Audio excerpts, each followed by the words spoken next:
When we think of the 1930s, we imagine jazz, rising skylines, and a world still pretending peace would last. But behind that calm veneer, a quieter revolution was taking shape, the art of disappearing. In dusty studios and military workshops, painters, scientists, and soldiers began asking the same question: what does it mean to not be seen? Before radar, before drones, they turned to the oldest teacher of all: nature. They watched how moths melted into bark, how fish shimmered to vanish in sunlight, how shadows could lie if shaped just right. Their canvas was the battlefield of tomorrow, and their palette was deception. Yet this wasn't about cowardice. It was about survival. To hide was to endure, to learn the invisible language of light and distance. They didn't just study color. They studied perception, the fragile mechanics of how eyes decide what's real. And in that pursuit, they discovered something profound: that invisibility isn't about erasing yourself. It's about understanding how others see. In a decade still finding its reflection between two wars, the smartest minds learned to disappear, not to escape history, but to quietly reshape it. Before camouflage was science, it was art. In the years between the wars, the world's militaries began turning to an unlikely ally: the avant-garde. Painters who once hung canvases in Paris, salons now found themselves sketching patterns for uniforms and ships. The same brushstrokes that once defied tradition now defied detection. They called themselves camoufleurs, sculptors, designers, even stage magicians who understood how to make the eye question what it thought it saw. Cubism's fractured planes became the language of deception. A line here, a shadow there, and suddenly a cannon disappeared into a grove of trees. Dazzle paint transformed ships into floating puzzles of geometry and light, dazzling enemy rangefinders with chaos so precise it became protection. What had begun as rebellion in art became resilience in war. Every swirl, every stripe carried intent: confuse, delay, survive. These artists didn't trade beauty for utility. They fused them. Their creativity became armor. Their understanding of perception became defense. And in that fusion, the line between artist and soldier blurred completely. They weren't painting landscapes anymore. They were painting survival itself, and in doing so, they proved that the human eye could be both the greatest weapon and the greatest weakness ever. Carried into battle, camouflage was never just about color. It was about cognition. In the laboratories and lecture halls of the 1930s, psychologists and naturalists began dissecting the act of sight itself, not the eye, but the mind behind it. They learned that seeing wasn't passive. It was prediction. The brain filled in gaps, simplified shapes, and sought familiar patterns to make sense of chaos. And so, to vanish, one didn't need to disappear. One only had to mislead the pattern seeker inside every observer. Shadows were bent, outlines broken, and motion disguised through what they called dazzle, where confusion itself became protection. Animals had practiced these tricks for millennia: zebras blurring together in herds, cuttlefish shifting texture with a thought. The innovators of the 1930s simply borrowed what nature already knew: that deception could be elegant. They discovered that invisibility was not a product but a process, a dialogue between the seer and the seen. To manipulate perception was to borrow power from the brain itself.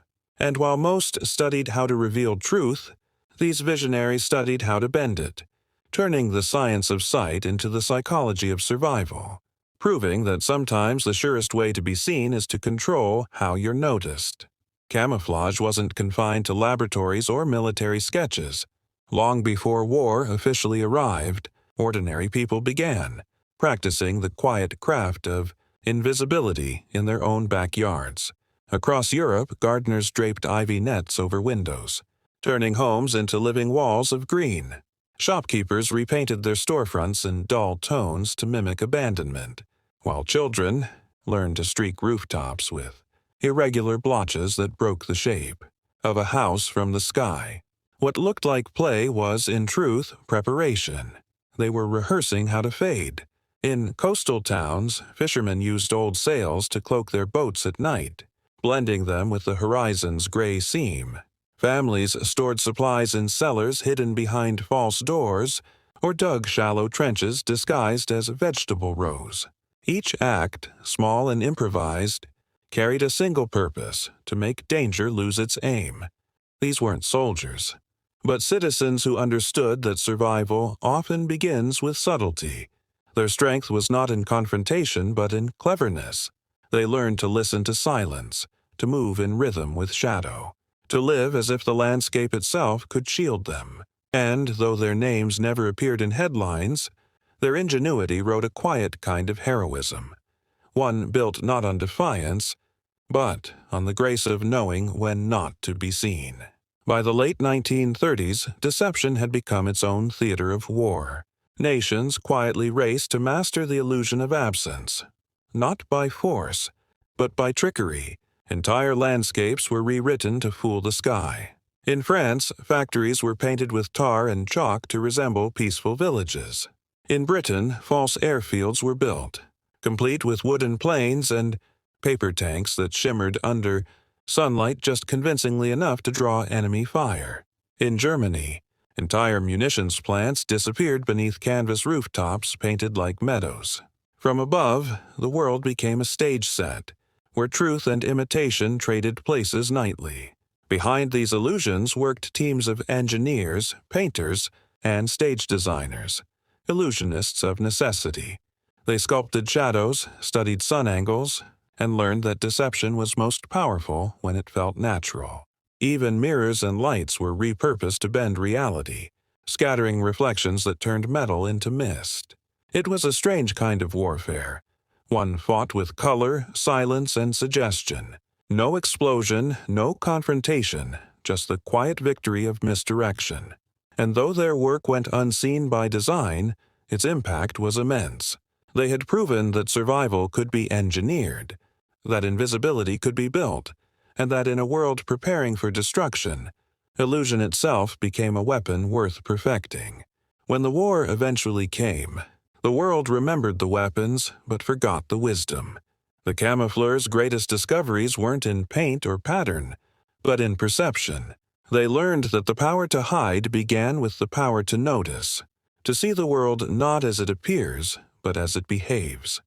True invisibility came from restraint, removing what didn't belong, softening what shouted too loudly, blending until difference became harmony. It was less about disguise, and more about understanding the space between attention and absence. Those lessons, born in the 1930s, feel strangely modern now. In a world of constant visibility, screens, profiles, signals, the ancient art of concealment has become rare wisdom. The same instincts that once saved lives now guard privacy, focus, and peace of mind. To know when to fade from the noise, to observe without announcing, to protect by misdirection. These are not relics of war, but skills for endurance. The camoufleurs knew something we've nearly forgotten, that presence without awareness is exposure, and that silence can be the most strategic kind of strength. Their craft wasn't about vanishing from existence. It was about mastering perception, learning, as nature always has, that sometimes survival begins with being unseen. The artists and illusionists of the 1930s have long since faded into the pages of forgotten manuals, their painted nets and false skylines dismantled by peace. Yet their legacy remains, not in museums or medals, but in the quiet wisdom they left behind. That visibility is a choice, and attention a terrain to be navigated. They understood that to hide was not to surrender, but to think differently, to move with intention through a world that often mistakes loudness for strength. Today, when everything demands to be seen, their lessons feel almost radical. They remind us that the art of concealment is also the art of clarity, of knowing what truly deserves exposure and what deserves protection. A generation once learned to disappear so that others could survive. Perhaps now we must learn it again, not from fear, but from purpose. The patterns they painted into tanks and rooftops have long faded, but their message still lingers in shadow and light. That what we hide, and why we hide it, defines the kind of presence we leave behind. And somewhere between visibility and silence lies the oldest human instinct of all, the will to endure, quietly and wisely in plain sight.